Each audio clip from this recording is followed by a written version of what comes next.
నమస్కారం ఘంటారావానికి స్వాగతం. ముందుగా ప్రధానాంశాలు.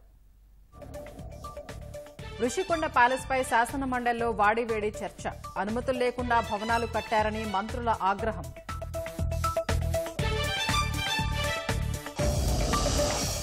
శారదాపీఠం భూములపై మండలిలో వాదోపవాదాలు. అన్యాక్రాంతమైన స్థలాన్ని స్వాధీనం చేసుకుంటామన్న మంత్రులు.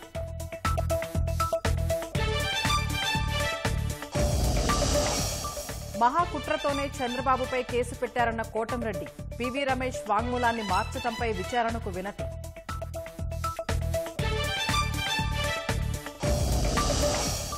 టీడీపీ నేతపై దాడి కేసులో వల్లభనేని వంశీ అనుచరుల అరెస్ట్. విచారణ తర్వాత నిందితుల్ని కోర్టులో హాజరుపరిచే అవకాశం.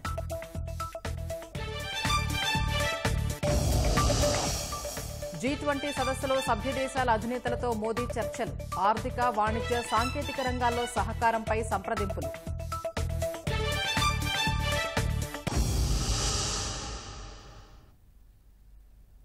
మదనపల్లి దస్త్రాల దహనం కేసులో ఎంతటి వారున్నా వదిలిపెట్టే ప్రసక్తే లేదని మంత్రి అనగాని సత్యప్రసాద్ స్పష్టం చేశారు. దస్త్రాల దహనం వెనుకున్న కుట్రపై శాసన మండలిలో టీడీపీ సభ్యులు ప్రశ్నలు లేవనెత్తారు. సమాధానమిచ్చే క్రమంలో మంత్రి అనగాని మాజీ మంత్రి పెద్దిరెడ్డి రామచంద్రారెడ్డి పేరు ప్రస్తావించారు. దీనిపై వైసీపీ సభ్యులు అభ్యంతరం తెలపడంతో గందరగోళం తలెత్తింది. విచారణ తర్వాత పేర్లు ప్రకటించాలన్న వైసీపీ సభ్యులు విచారణ జరుగుతుండగానే ఎందుకు ప్రకటించారని ప్రశ్నించారు.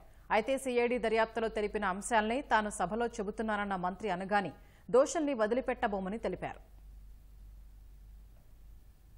గతంలో ప్రమాదాల వల్ల కార్యాలయాలు కానీ భవంతులు కాలిపోయిన సంఘటనలు చూశాం. కానీ దురుద్దేశపూరితంగా ఒక కుట్ర కోణంలో జూలై 21వ తారీఖున మదనపల్లి సబ్ కలెక్టర్ కార్యాలయాన్ని దగ్ధం చేయడం జరిగింది. కేవలం తాము చేసిన తప్పులు బయటికి వస్తాయి, దానివల్ల మేము శిక్షలు ఎదుర్కోవాల్సి వస్తుంది, మేము సంపాదించిన లక్షల కోట్ల రూపాయల సంపాదన వెనక్కి ఇవ్వాల్సి వస్తుందనే ఒక దుష్ట ఆలోచనతో దగ్ధం చేయడం అధ్యక్ష. ఈ సందర్భంగా మీ ద్వారా గౌరవ మంత్రి గారిని కొన్ని వివరాలు కావాలని చెప్పి అభ్యర్థిస్తున్న అధ్యక్ష. మొత్తం సబ్ కలెక్టర్ కార్యాలయంలో ఎన్ని ఫైళ్లు దగ్ధమయ్యాయి, ఎన్ని ఫైళ్లు కాలిపోకుండా ఉన్నాయి, అంతేకాకుండా ఈ కుట్రలో రాజకీయ పరమైన కోణం ఏమైనా ఉందా, ఎవరైనా రాజకీయ నాయకుల పాత్ర ఉందా, అంతేకాకుండా ఎన్ని ఎకరాల ఫ్రీహోల్డ్ భూములు రిలీజ్ చేశారు, దీంట్లో ప్రస్తుతం రెవెన్యూ వాళ్ళు విచారణ జరగడం జరుగుతుంది, దీంట్లో ఎన్ని ఇర్రెగ్యులర్ గా ఫ్రీహోల్డ్ చేశారని చెప్పి మీ విచారణ తేలింది. అంతేకాకుండా 22A సంబంధించిన భూములు ఎన్ని రెగ్యులర్ చేశారో తమరి ద్వారా మంత్రి గారిని విజ్ఞప్తి చేశారు. మంత్రి గారు, జగన్ రెడ్డి గారి హయాంలో ఇలాంటి భూదందాలు అక్రమాలు ఎక్కడ బయటపడతాయని చెప్పేసి ఈ యొక్క ఫైల్ దగ్ధం కార్యక్రమం కుట్ర పన్నారు అధ్యక్ష. మా స్పెషల్ సిఎస్ గారు పక్క రోజున వెళ్ళి అక్కడ ఉంటే కొన్ని గంటల్లోనే 500 పై చిలుకు కేవలం అక్కడ మాజీ మంత్రి పెద్దిరెడ్డి రామచంద్రారెడ్డి గారి మీద రావడం అంటే జరిగింది అధ్యక్ష. చెప్తున్నా అధ్యక్ష. అధ్యక్ష ఈ యొక్క కేసు నమోదైంది మీరు చెప్పలేదు అధ్యక్ష. అధ్యక్ష ఏదైతే సార్ పెద్దిరెడ్డి రామచంద్రారెడ్డి భూదందాలపై కూడా ఎన్నో అర్జీలు వచ్చాయి అధ్యక్ష. మాకు మా అర్జీలు మా దగ్గర ఉన్నాయి, మేము అన్ని కూడా చెప్తాం. నేను చెప్పాను, మీరు మాట్లాడండి. పెద్దిరెడ్డి రామచంద్రారెడ్డి పేరుతో వచ్చింది అధ్యక్ష. అగ్ని ప్రమాదం. మంత్రి గారు వినండి, వినండి మంత్రి గారు, దయచేసి పేర్లు లేకోకుండా మాట్లాడండి. పేర్లు మంచిది లేకుండా మాట్లాడండి సార్. మాకు కూడా వచ్చే 70,000 అర్జీల్లో చాలా మంది పేర్లు ఉన్నాయి అధ్యక్ష, చాలా మంది పేర్లు ఉన్నాయి. దాంట్లో మదనపల్లి ఏరియాలో ఆయన పేర్లు ఎక్కువ ఉన్నాయని చెప్పాను. నేను వచ్చిన అర్జీ కూడా చెప్పాను. ఆయన దొంగతనం చేశారా చేయలేదని సిఐడి నిర్ధారిస్తుంది, నేను చెప్పలేదు. ఈ రోజు ఈ విషయం మీద సిఐడి వాళ్ళు ఎంక్వైరీ చేస్తున్నారు. మీరు నేను సభ దాచిపెట్టినా దాగదది. ఈ రోజు కాకపోయినా రేపైనా బయట పడుతుంది. తప్పు చెయ్యని వాడి మీద ఈ ప్రభుత్వం ఏమీ చెయ్యదు. తప్పు చేస్తే మాత్రం విడిచిపెట్టే ప్రశ్నే లేదని మీ ద్వారా ఎవరైనా గౌరవ సభ్యుల్ని మాట్లాడుకున్నప్పుడు మరి ఎంక్వైరీ జరుగుతున్న ఎంక్వైరీ జరిగిన తర్వాత చెప్పాలి. ఆ పేర్లు కానీ పెట్టి మా మాజీ మంత్రులు ఇంతకు ముందు సభ్యులు మాట్లాడారు, వాళ్ళు పేరెత్తారా? మాజీ మంత్రులు అక్కడ మాజీ మంత్రులు ఉన్నారు, మాజీ ముఖ్యమంత్రులు కూడా ఉన్నారు. నేను చంద్రబాబు నాయుడు గారు పేరెత్తే బాగుంటుందా? మీరు ఎంక్వైరీ చేయండి, ఎవరు తప్పు చేస్తే తప్పు శిక్షించండి. మీ వద్దలేదే అదే ఆ ధర్మం కాదు అధ్యక్ష. అది ఎంక్వైరీ చేయండి, చేసిన తర్వాత తప్పులు జరిగితే ఆ తప్పులు శిక్షించండి, తప్పు కాదు. మేమందరూ రెడీగా ఉన్నాం. దయచేసి పేర్లు మెన్షన్ చేయకుండా మాట్లాడమని చెప్పి తెలియజేస్తా ఉన్నాను. అడిషనల్ డీజీ సిఐడి పరిధిలో ఉందని ముందే చెప్పారు అధ్యక్ష. ఘటన జరగడానికి ఎట్టి పరిస్థితుల్లో కూడా ఎలక్ట్రిక్ షార్ట్ సర్క్యూట్ అనేది జరగలేదు. ఇది కేవలం కుట్రపూరితం జరిగిందని చెప్పేసి నిర్ధారించారు అధ్యక్ష. ఎందుకంటే అధ్యక్ష సీసీ కెమెరా అప్పుడే పనిచేయకపోవడం, దోమలు నివారించాల్సినటువంటి కాల్చే కడ్డీలన్నీ కూడా అక్కడ ఎక్కువ మోతాదులో స్టాక్ పెట్టడం, అలాగే ఏదైతే మోటార్ ఆయిల్ ఏ ఆఫీస్లో కూడా మోటార్ ఆయిల్ పెట్టకూడదు కానీ సీనియర్ అసిస్టెంట్ కావాలని మోటార్ ఆయిల్ అక్కడ పెట్టడం, ఇవన్నిటి కూడా నిర్లక్ష్యానికి నిదర్శనం అధ్యక్ష. అందుకే అధ్యక్ష ఏదైతే కెమికల్స్ కూడా వాడారు అని చెప్పేసి ఫైర్ ఆఫీసర్స్ అంతా కూడా ఒక నిర్ధారణకు వచ్చిన తర్వాత అధ్యక్ష దాన్ని సిఐడికి ఇవ్వడం జరిగింది అధ్యక్ష. అధ్యక్ష ఈ ఘటన జరిగిన తీరుపై ప్రాథమికంగా అంచనా ప్రకారం మాజీ RDO MS Murali, P Ramachandra Reddy, అంటే ఈ పేరు చెప్పొచ్చు అధ్యక్ష, అది కూడా చెప్పకూడదు అధ్యక్ష, అలా అడగడం అధ్యక్ష. పిఏ తుకారాం ఆదేశాల మేరకు గౌతమ్ తేజ్ నాయుడు ఫైలు దహనం చేశారని చెప్పేసి తేలింది అధ్యక్ష. వీరంతా మాజీ మంత్రి గారి అనుచరులుగా ఉన్నారు. అయితే ఈ నేరారోపణ ఆధారాలు సహా విచారణ సిఐడి నిరూపించాల్సి ఉంది. మదన్పల్లిలో రీవెరిఫికేషన్ అధ్యక్ష టోటల్ ల్యాండ్స్ అధ్యక్ష 13,445 ఎకరాలు ఉంటాయి అధ్యక్ష. లా ప్రకారంగా జరిగింది 8,882 అధ్యక్ష. లా ప్రకారం కాకుండా అన్లాఫుల్ గా జరిగింది 4,563 అధ్యక్ష. అలాగే అధ్యక్ష అసైన్డ్ భూమి ఫ్రీ హోల్డ్ అయింది అధ్యక్ష, రిజిస్టర్ అయినాయి 731 అధ్యక్ష, దాంట్లో అన్లాఫుల్ గా 200 అయినాయి అధ్యక్ష. అలాగే అధ్యక్ష పెద్ద అడిగినట్టుగా reverification of assigned lands from made free hold 48,000లో 25,000 లాఫుల్ గా అయితే 23,000 అన్లాఫుల్ గా జరిగినాయి అధ్యక్ష. నేను ఎందుకు చెప్తాను అంటే అధ్యక్ష ఈ కుట్రకి మూల కారణం ఇక్కడే ఉంది అధ్యక్ష.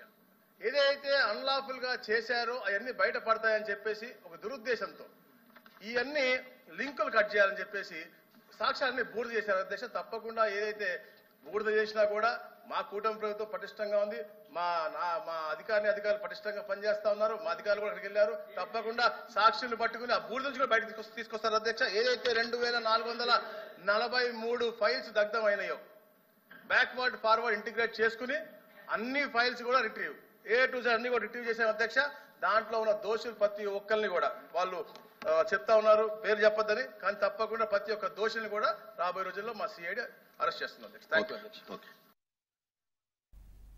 ప్రజావసరాల కోసం కాకుండా గురుదక్షిణ కోసం గత ప్రభుత్వం విలువైన భూముల్ని కారు చౌకగా శారదాపీఠానికి కేటాయించిందని మంత్రులు అనగాని సత్యప్రసాద్, అచ్చెన్నాయుడు ధ్వజమెత్తారు. కేటాయింపులో అన్ని నిబంధనల్ని ఉల్లంఘించారన్నారు. కేటాయింపులో ఉల్లంఘనలు ఉంటే చర్యలు తీసుకోవచ్చన్న ప్రతిపక్ష నేత బొత్స గురుదక్షిణ లాంటి పదాలు వాడటం సరికాదన్నారు. అయితే గురువుకిచ్చిన దాన్ని గురుదక్షిణే అంటారని మంత్రులు బదులిచ్చారు. అదేవిధంగా సామాజికంగా ఆ భూములు ఉపయోగపడతాయనేటప్పుడు రాష్ట్రాలు కానీ లేకుంటే భారతదేశ వ్యాప్తంగా కొనసాగుతున్న సంప్రదాయం నిబంధనలు అధ్యక్ష. కానీ మాజీ ముఖ్యమంత్రి గారు తన గురువు కోసం ఒక కారుగా 15 ఎకరాలు ₹1,00,000 కేటాయించి ఒక అనైతిక చర్యకు పాల్పడడం జరిగింది అధ్యక్ష. అంతేకాకుండా ఏదైతే జీవోలో పేర్కొన్నారో ఆ ప్రాంతంలో భూమిని కేటాయించుకోకుండా మరొక ప్రైమ్ ఏరియాలు అంటే దాదాపు 250-300 కోట్ల రూపాయలు విలువయ్యే ఒక కాస్ట్లీ భూములను కేటాయించడం జరిగింది అధ్యక్ష. ఈ అనేక రకాల ఈ భూ కేటాయింపులో నిబంధనలు పూర్తిగా ఉల్లంఘించి ప్రజాధనాన్ని దోపిడీ చేయడం జరిగింది. దీనిపైన గౌరవ మంత్రి గారికి విజ్ఞప్తి చేస్తాను. ఈ అనైతిక చర్యకు ఈ ప్రజాధనాన్ని దుర్వినియోగానికి పాల్పడిన వారిపై ఏమైనా చర్యలు తీసుకుంటున్నారా? ఇప్పటికీ ఈ భూమిని క్యాబినెట్ రద్దు చేశామని చెప్పారు, కానీ ఆ భూమి ప్రభుత్వం స్వాధీనం చేసుకుని ప్రభుత్వ ఆజమాయిషీలో ఉందో లేకపోతే ఇంకా మఠం ఆజమాయిషీలో ఉందో గౌరవ మంత్రి గారికి మీ ద్వారా అడుగుతున్నారు అధ్యక్ష. మంత్రి గారు. అధ్యక్ష ఇప్పుడు రెవెన్యూ మినిస్టర్ గారు వచ్చి సుదీర్ఘంగా చెప్పారు అధ్యక్ష. ఆయన చెప్పిన దాంట్లో మాకే భేదాభిప్రాయం లేదు. ఎందుకంటే ప్రభుత్వంలో నిబంధనలు ఉన్నాయి అధ్యక్ష. పీఠాధిపతులు కానీ లేదు ధార్మిక సంస్థలు కానీ ప్రభుత్వం భూమి కేటాయించే నిబంధనలు ఆ నిబంధనల ప్రకారమే గత ప్రభుత్వాలు ఈశా ఫౌండేషన్కి ఇచ్చినా లేదా జేఎస్ స్వామికి ఇచ్చినా లేదా ఇంకొకరికి ఇచ్చినా ఎవరికి ఇచ్చినా ఆ నిబంధనలతో ఇచ్చారు. అదే నిబంధనలు ఇచ్చాము. ఈ రోజు ప్రభుత్వం మీది ఒకవేళ వ్యతిరేకంగా ఉన్నది తీసుకోండి, దాన్ని చట్ట ప్రకారం ఏముందో చేయండి, మాకే అభ్యంతరం లేదు అధ్యక్ష. మాకేమది అభ్యంతరం లేదు అధ్యక్ష. కానీ ఒక విషయాన్ని మాత్రం వేధిస్తున్నాం అధ్యక్ష. ఏదంటే ఏదో గురుదక్షిణని లేదు మన జగన్మోహన్ రెడ్డి గారని ప్రభుత్వం ఎవరుంటే ఎవరు ముఖ్యమంత్రి ఆరే ఏం చంద్రబాబు నాయుడు ఉన్నప్పుడు ధార్మిక సంస్థ ఇవ్వలేదా? మరి అక్కడ తెలంగాణలో వచ్చి దేవస్వామికి ఇవ్వలేదా? మరి ఈశా ఫౌండేషన్ కి ఇక్కడ ఇవ్వలేదా? కాబట్టి అవన్నీ అప్రస్తుతం అధ్యక్ష. చట్ట ప్రకారం నిబంధనల ప్రకారము ఏదైతే మీకున్న అధికారం ఉందో దానిపై చేయండి అధ్యక్ష. మేము దాంట్లో ఇబ్బంది లేదు అధ్యక్ష. 100% మేము దాన్ని సమర్థిస్తాం అధ్యక్ష. తప్పు ఏం జరిగితే తప్పు సర్దించుకోండి. అంతేగాని ఈ విధంగా వ్యక్తిగతంగా మాత్రం మాట్లాడడం మాత్రం అది తగదని గౌరవ మంత్రి గారు తెలియజేస్తాం. మంత్రి గారు నిబంధనలన్నీ అతిక్రమించి ఇచ్చారు కాబట్టి గురుదక్షిణ అని చెప్పాం. లేకపోతే మాకేం అవసరం? ఇషా ఫౌండేషన్ అంటున్నారు అందరూ సభ్యులందరూ ఇషా ఫౌండేషన్ అంటున్నారు. ఆ వేళ అధ్యక్ష వినండమ్మా, అడిగారు మీరే కదా. ఆ వేళ స్పిరిచువల్ సెంటర్ అని చెప్పి ఇషా ఫౌండేషన్కి ఇచ్చామమ్మా అధ్యక్ష. ఇచ్చేటప్పుడు ఎవరైనా సరే ఒక కంపెనీకి ఇచ్చినా, ఒక సంస్థకి ఇచ్చినా, ఒక ఎక్స్కి ఇచ్చినా, ఒక వైకి ఇచ్చినా సరే కొన్ని కండిషన్స్ ఉంటాయి. ఇన్ని రోజుల్లో ఇది కట్టాలి, ఇన్ని రోజుల్లో ఇది కట్టకపోతే మళ్ళీ రెజ్యూమ్ చేసుకోవాలి. మేము ఎప్పుడైతే ఇచ్చామో వాళ్ళు యాక్టివిటీ చేయలేదు అధ్యక్ష. చేసుకోకపోతే మొన్న 29/10/2024 మళ్ళీ భూమి వెనక్కి తీసుకున్నాం అధ్యక్ష. నాకు ఎవరు చెప్పారు? మీరు నిబంధనల ప్రకారం కట్టకపోతే తీసుకోవాలి కాబట్టి తీసుకున్నాం. లేకపోతే శారదాపేటంకి మీరేంటి మొత్తం నిబంధనలన్నీ ఉల్లంఘించారు. ఆ రోజు ఎవరైతే అధికార యంత్రాంగం ఇచ్చిన ఒక్క చూసిన కూడా అధికారం ఉంది, క్యాబినెట్లు ఉన్నాయి, మొత్తం చేసేస్తామని చెప్పి ఇష్టానుసారం చేశారు కాబట్టి గురుదక్షిణ అని చెప్పాం. ఆ రోజు ఒక స్పిరిచువల్ సెంటర్ గా ఇచ్చాం విశ్వాకి. వాళ్ళు ఏదైతే యాక్టివిటీ చేయలేదో మీరు అడగలేదు, యాక్టివిటీ చేయలేదు కాబట్టి మేమే మళ్ళా భూమి వెనక్కి తీసుకున్నాం అధ్యక్ష. మొన్నను అది ప్రభుత్వం అది చేసింది తప్పు, మళ్ళీ దాన్ని సమర్థించుకోవడం, దానికి ప్రతిదానికి లెగడం, దానికి ఏదో మళ్ళీ మేమే శ్రీరామచంద్రులను ఏమీ చేయలేదు, మంత్రులందరూ తప్పుడు మాట్లాడుతున్నారని ఇలా మాట్లాడటం మంచి విధానం కాదు. చేసిన తప్పు ఒప్పుకోండి, కొంతైనా మీకు మంచి జరుగుతుంది. ఎన్ని ఉల్లంఘనలు జరిగినా మీరు ఎందుకు ఇచ్చారు? ఎందుకంటే అడిగింది పేద పాఠశాల కోసం, దాని కమర్షియల్ యాక్టివిటీస్ కోసం అడిగారు. మళ్ళా ఈ ల్యాండ్ బాగాలేదు, ల్యాండ్ మార్చమని అడిగారు, అది అని చెప్పాను నేను. మళ్ళా ఉత్తరాధికారికి ఇచ్చారు. అసలు శారదాపు ట్రస్టీ ఎవరికైనా ఇస్తున్నారు, ఎవరికైనా ఇచ్చారు, అది ఉల్లంఘించారు. ఇట్లా అన్ని అంశాలు ఉల్లంఘించారు కాబట్టి చేశామని చెప్పాను. ఇన్ని ఉల్లంఘించినా కూడా అంత గట్టిగా ఇచ్చారు కాబట్టి గురుగారు కాబట్టి గురుదక్షిణ ఇచ్చారు. ఈ గురుదక్షిణ ఇవ్వాలి కూడా పులివెందులు ఇచ్చుకోండి, ఇక్కడ కాదు అని చెప్పాను.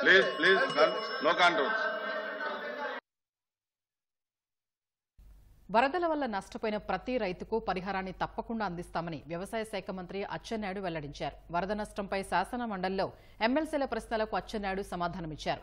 ఇప్పటి వరకు వర్షాలతో 156,393 హెక్టార్లలో వ్యవసాయ, ఉద్యానవన పంటలకు నష్టం జరిగిందన్నారు. వైసీపీ పాలనలో 17,000కు తగ్గించేసిన పరిహారాన్ని కూటమి ప్రభుత్వం ఒకేసారి 25,000కు పెంచిందని స్పష్టం చేశారు. బుడమేరు వరదల్లో పంట నష్టానికి 319.08 కోట్ల పరిహారాన్ని రైతుల ఖాతాల్లో జమ చేశామన్నారు. కేవలం 20 రోజుల్లో పరిహారాన్ని రైతుల ఖాతా జమ చేసిన ఘనత కూటమి ప్రభుత్వానిదే అన్నారు. అధ్యక్ష, ఇటీవల అధిక వర్షాల వల్ల వరద రావటం వల్ల రైతులు చాలా ఇబ్బంది పడ్డారు. అలాగే రైతులు చాలా నష్టపోవడం కూడా జరిగింది. ఆ నష్టపోయిన రైతులకి అంటే జూన్ జూలైలో జరిగిన నష్టానికి ప్రభుత్వం మరి అమౌంట్ చెల్లించిందా లేదా, అదేవిధంగా ఆగస్టులో జరిగిన నష్టానికి ఆ అమౌంట్ చెల్లించిందా లేదా అన్నది మరి మంత్రి గారు మీ ద్వారా మాకు వివరణ ఇవ్వాల్సిందిగా కోరుచున్నాం. అధ్యక్ష, జూలై, ఆగస్టు, సెప్టెంబరు, అక్టోబర్ అధ్యక్ష 3 సార్లు వరదలు గాని భారీ వర్షాలు గాని పడ్డాయి. 1,43,572.12 హెక్టార్లలో వ్యవసాయం నష్టపోయింది. ఉద్యానవనాలు 12,821.83 అధ్యక్ష. అంటే 1,56,393.95 హెక్టార్లలో ఇటు వరి గాని ఉద్యానవనాలు గాని నష్టపోయాయి అధ్యక్ష. నష్టపరిహారం అధ్యక్ష ఫస్ట్ టైం అధ్యక్ష, గొప్ప చెప్పడం కాదు. మొన్న ఎప్పుడైతే వరదలు వచ్చాయో గౌరవ ముఖ్యమంత్రి గారు ఇమీడియట్ గా సమావేశం పెట్టే అధ్యక్ష. మొన్నటి వరకు 17,000 ఇచ్చేవారు హెక్టార్కి.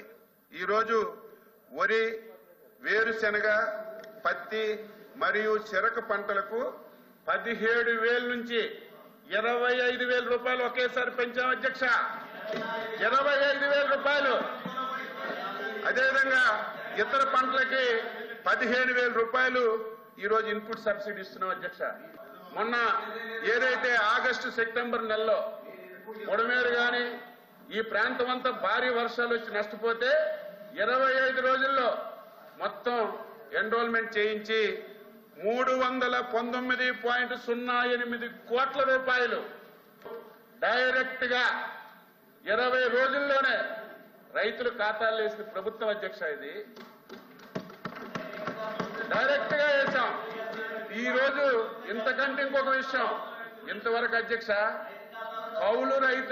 కౌలు రైతుల ఖాతాల్లో ఇప్పుడు డబ్బులే లేదు. ఈ రోజు ఏదైతే మేము 319 కోట్లు ఇచ్చామో 80% కౌలు రైతులకే ఇచ్చాం. మీరు చూసుకోండి. జూలైలో ఏదైతే ఈస్ట్ వెస్ట్ గోదావరికి నష్టం జరిగిందో దానికి 31 కోట్లు మేము మంజూరు చేశాం.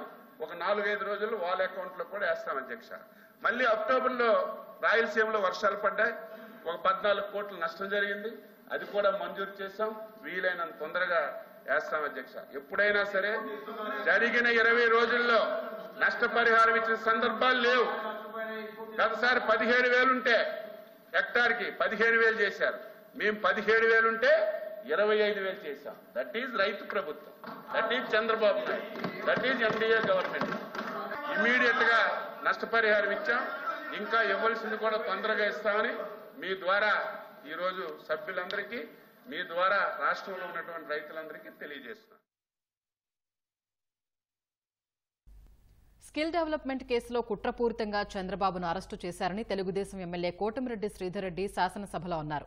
కుట్రపూరితంగా ఫైళ్లు మాయం చేశారని, తన వాంగ్మూలాన్ని కూడా మార్చేశారని స్వయంగా విశ్రాంత ఐఏఎస్ అధికారి పివి రమేష్ కూడా చెప్పారని సభ దృష్టికి తీసుకొచ్చారు. ఇదంతా ముఖ్యమంత్రి కార్యాలయం కనుసన్నల్లోనే జరిగిందని కోటమిరెడ్డి అన్నారు. ముఖ్యమంత్రి స్థాయి వ్యక్తిపైనే ఇలాంటి కుట్రలు జరిగితే ఇక సామాన్యుల పరిస్థితి ఏంటని ప్రశ్నించారు. ఈ అంశంపై సభలో చర్చ జరగాలని కోటమిరెడ్డి శ్రీధర్ రెడ్డి పట్టుబట్టారు. పివి రమేష్ గారు చెప్పినటువంటి మాట ఏమిటంటే, నేను ఏనాడు కూడా స్కిల్ డెవలప్మెంట్ కేసులో పొరపాటు జరిగింది అని చెప్పలేదు. స్కిల్ డెవలప్మెంట్ కేసులో ఆ యొక్క చంద్రబాబు నాయుడు గారిని జైల్లో పెట్టేదానికి ఆనాటి ముఖ్యమంత్రి జగన్మోహన్ రెడ్డి గారు ఫైళ్లు మాయం చేశారు. ఎందుకంటే ఏకకాలంలో 3 దగ్గరలో స్కిల్ డెవలప్మెంట్ లో, సిఐడిలో, సీఎంఓలో అంతా కూడా ఫైళ్లు మాయమని, ఈ మాయం కావాలంటే సీఎం ఆఫీసులో ఉండే పెద్దల జోక్యం ఉంటేనే సాధ్యం అవుతుందని చెప్పని వారు స్పష్టంగా చెప్పారు అధ్యక్ష. మరి ఈ రోజు చంద్రబాబు నాయుడు గారి మీద జరిగినటువంటి కుట్ర ఒక వ్యక్తి మీద జరిగిన కుట్ర కాదు అధ్యక్ష. ఒక హై ప్రొఫైల్ వ్యక్తి మీద ఇంత పెద్ద కుట్ర జరిగితే ఇక ప్రజల మీద ఇలాంటి కుట్రలు ప్రభుత్వ ప్రోద్బలంతో జరుగుతాయి. గత వైఎస్ఆర్ కాంగ్రెస్ పార్టీ లాంటి ప్రభుత్వాలు మళ్లీ భవిష్యత్తులో అవకాశం వస్తే ఎలాంటి కుట్రలు జరుగుతాయి చాలా స్పష్టంగా చెప్పారు అధ్యక్ష. చాలా స్పష్టంగా పివి రమేష్ గారు కొత్తగా ఈ రోజు చెప్తున్నారు అధ్యక్ష. గతంలో చంద్రబాబు నాయుడు గారిని అరెస్ట్ చేసినప్పుడు పివి రమేష్ గారు, అయ్యా వైఎస్ఆర్ కాంగ్రెస్ పార్టీలో అధికారులు additional advocate general PV Ramesh గారి వాంగ్మూలం ఆధారంగా చంద్రబాబు గారి మీద కేసు రిజిస్టర్ చేశామని చెప్తున్నారు. ఇది అవాస్తవం. స్కిల్ డెవలప్మెంట్ లో ఎలాంటి పొరపాట్లు జరగలేదు. కొన్ని లక్షల మందికి మేళ్లు జరిగాయి. నా యొక్క స్టేట్మెంట్ ని ఫ్యాబ్రికేట్ చేస్తున్నారని అదే మాట రాత్రి కూడా చెప్పారు అధ్యక్ష. ఒక సీనియర్ విశ్రాంత అధికారి కేసుని, వాంగ్మూలాన్ని ఫ్యాబ్రికేట్ చేశారంటే, తప్పుదారి పట్టించారంటే ఇది ఒక మహా కుట్ర అధ్యక్ష. దీని మీద ప్రభుత్వం స్పందించాలా మిమ్మల్ని కూడా అడుగుతున్నాను అధ్యక్ష నేను. ఎందుకంటే సభానాయకుడు ముఖ్యమంత్రి గారి మీద గౌరవ మర్యాదలకు సంబంధించి 53 రోజులు జైల్లో దుర్మార్గంగా పెట్టిన కుట్రకు సంబంధించి స్వయంగా విశ్రాంత ఐఏఎస్ అధికారి డీజీపీ గారికి లేఖ రాశారు. విశ్రాంత ఐఏఎస్ అధికారి దీని మీద విచారణ చేయమని డీజీపీ గారికి లేఖ రాస్తే ఆ లేఖ మీద డీజీపీ గారు స్పందించారా లేదా, స్పందించకుంటే ఎందుకు స్పందించలేదు, స్పందించి ఉంటే ఏం జరిగింది, దీని మీద తేల్చాలా